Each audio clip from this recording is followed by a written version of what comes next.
ngegama lenkosi uJesu lithi lenkosi, there are things that the Lord has kept secret, but he revealed those things to his people, the prophet. uJehova ubonakele kimi uthi ngidlulise lo mlayezo kuPresident uRamaphosa, kuPresident Zuma.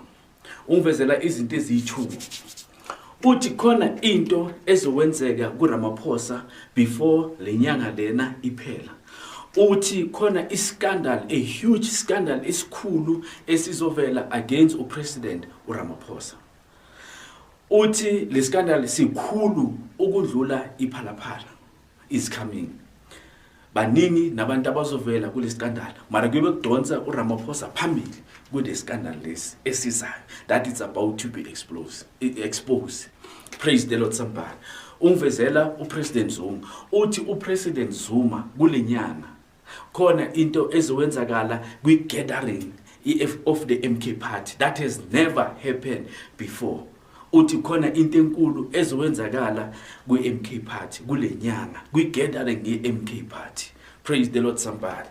Lethi izilonkosi umprofeti abantu ebakwazi ukubona izinto ezandlula nezinto ezizokwenzeka. Manje sikhuluma izinto ezizokwenzeka, sikhuluma ngefuture. Lithi izilonkosi inkosi uJehova ayenzi lutho angayambulanga imfihlakalo yakhe engcekwini zakhe abaprofeti. Praise the Lord somebody. Praise the Lord somebody.